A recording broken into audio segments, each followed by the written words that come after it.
Tēnā koe, Madam Speaker. Tēnā koutou e te whare. I am disappointed. I am absolutely disgusted, but I'm not surprised that this is the action this government takes.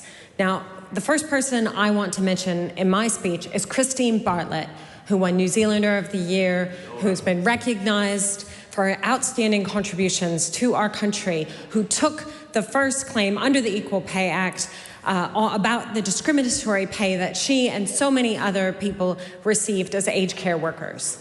The reality is the hardest and most important caring work that holds together our society is underpaid and undervalued, and it has been for decades, and that was recognized by the National Party in 2020 when we passed the amendment to the Equal Pay Act on July 22nd, 2020. The National Party stood up and Nicola Willis said she was proud to stand in the House tonight and say National will support the final reading of the Equal Pay Amendment Bill, and proud of what the National Party contributed to crafting this legislation and bringing it to the House. Erica Stanford said she was pleased to take a very short call at the dream. She spoke of the dream she had for her daughter and her grandchildren, that they would grow up in a country where the work that they do is equally valued and compensated equally to that of their male counterparts. And that bill set out the framework that we need to achieve that outcome.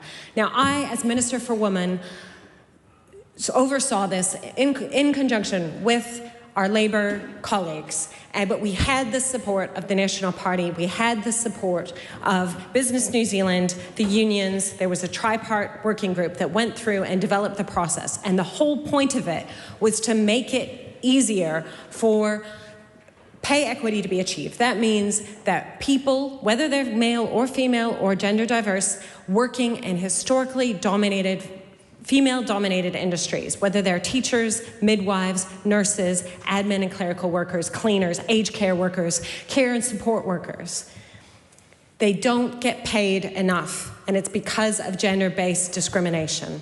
And what the minister has said and made very, very clear in her public media today is that this is about saving money for government.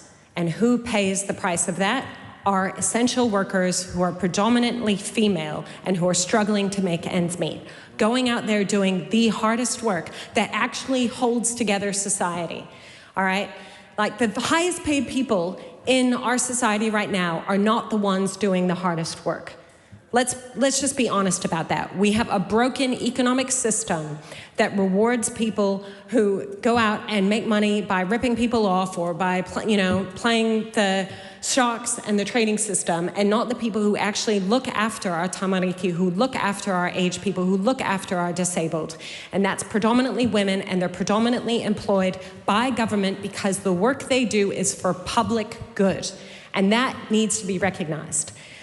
And the whole point of this very long process we went through to ensure that pay equity was acknowledged and had a process that everybody could agree to under the Equal Pay Act was so that we could rectify that historic discrimination, which means that single mothers who are doing some of the hardest work out there are able to be properly paid and recognized for their contribution and their mahi, as they deserve to be.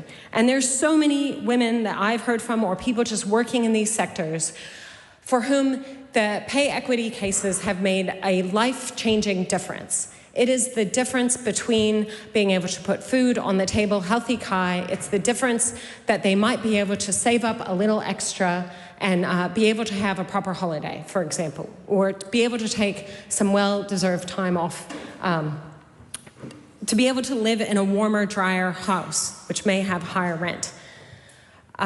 There is no question the government has made it very, very clear that the overriding driving purpose for the changes that have been introduced and will be passed today is not justice. It is not fairness. It is not about ensuring that this Crown is a good employer. It is about saving money so we can give more money to the people who already have the most. That's what this government has prioritized. Tax cuts for landlords, the people who already own the most wealth. Tax cuts for tobacco companies. That's what women in this House have made their work, is to look after the people who donated to the government parties rather than looking after the women who are underpaid and doing the most critical work. And those are the workforces in which we have shortages. We don't have enough teachers. We don't have enough midwives because we do not pay them enough.